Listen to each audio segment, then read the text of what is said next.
When it comes to your VA claim, there's one VA disability form that's the most important and that you need to be aware of. And this is the Disability Benefits Questionnaire. So, what makes the Disability Benefits Questionnaire the most important VA disability form?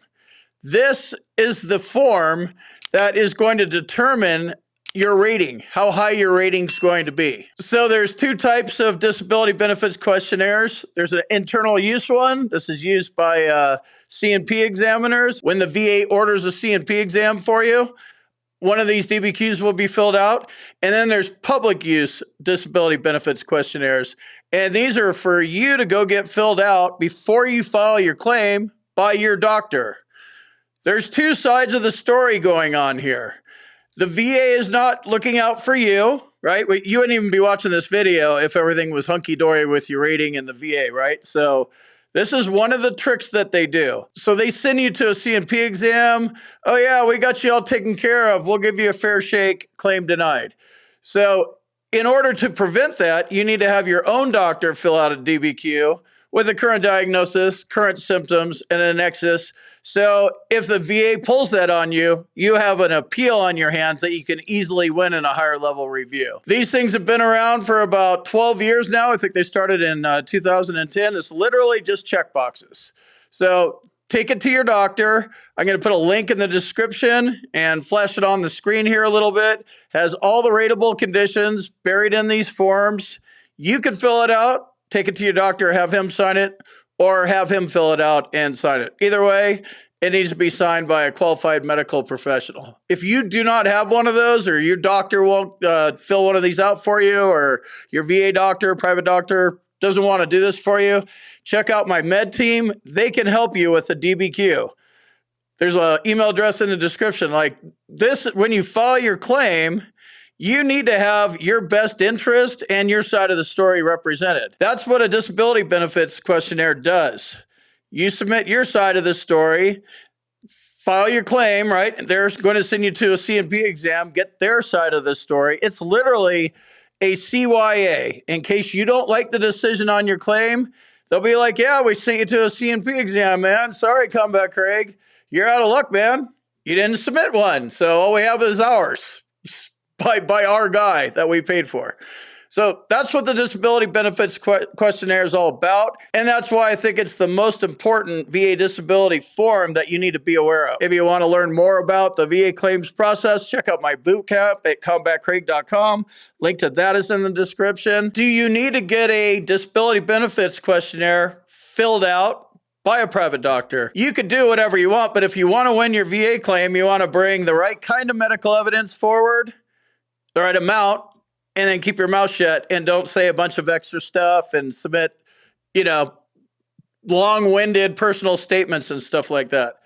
Current diagnosis, current symptoms, and a nexus, and make sure you go about establishing service connection the right way. Most of the time, it's a direct service connection claim or a secondary service connection claim. If you don't know the difference, you should probably start there. If you've been out longer than a year, you want to go the secondary route. You want to file claims and attach them to things that are already service connected. Lots of things are logical. The body's all interconnected, but this is why you need a disability benefits questionnaire. The doctor needs to explain why your erectile dysfunction is caused by the meds that you take for your service-connected combat PTSD, for example.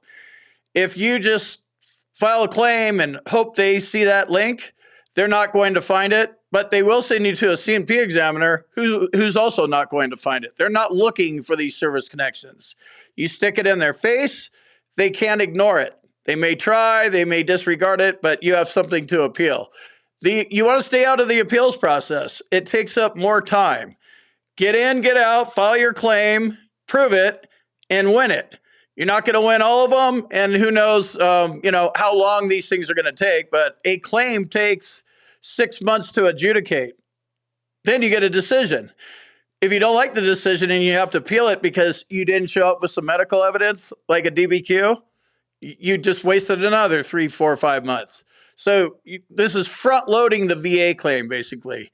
Give them everything they need to make a decision up front so you don't have to enter the appeals process. If you do a search for DBQ or Disability Benefits Questionnaire, this is the site you're going to get. This is the VA website where they have the most updated forms. So as you look through here, it tells you they're public disability benefit questionnaires. So there's public disability benefits questionnaires for us. That's why these are available, so we can use them. And then there's internal use disability benefits questionnaires, which are only filled out by examiners, C&P examiners. So these are here for a reason, for us to use them. So download the one you need and make sure you use it. So how do you find out what you need? Figure out what your condition is. You probably already have a diagnosis and a diagnostic code, right? Then we look through all the forms. So as we're scrolling down here, we have everything in cardiovascular, dental and oral, dermatological, endocrine system, ear, nose, throat, gastrointestinal, infectious diseases, musculoskeletal, neurological, on and on. Here's your mental health ones under psychological. So there's quite a few different disability benefits questionnaires, and they, definitely combine DBQs or conditions in DBQs. So if it's for foot, it's for everything that, they rate for the foot. So open these things up, PDF reader, it's pretty easy. You could do searches to find out what DBQ you need. Let me show you what one of these things looks like. This is the mental health DBQ. This is what you need to do to check it out and get it filled out, what you need to know. So we pop this thing open, mental disorders. Some of the things you need to know on here, it'll say what the DBQ is. You want to make sure you get the right DBQ for sure. And all of these DBQs have dates at the bottom of each page. So it'll say what date it was released. This one was released on January 2022, and it was updated on April 2020. It's about the time they removed them from their website. So these will give you the most current disability benefits questionnaire when you go to the VA website. And it's a series of check boxes. What are the symptoms? Check. He's got that. He's got that. He's got that. And, your doctor needs to sign off on this. When you go for a mental health exam of any kind, depression, anxiety, PTSD, they're all mental health things. When you go there, this is what the C&P examiner is doing. He may be jerking off and not paying attention to you, or it may not seem like it, but what he is doing, look at what he's doing on his computer. He's going, click, click, check. This is what he's filling out. He's doing it online. And when you leave, this thing's off and running to the VA. It'd be nice if we got our DBQs, sooner or at all. You have to FOIA request them. And by the way, look at your previous decisions. If you haven't taken a look at your VA claims file, get it.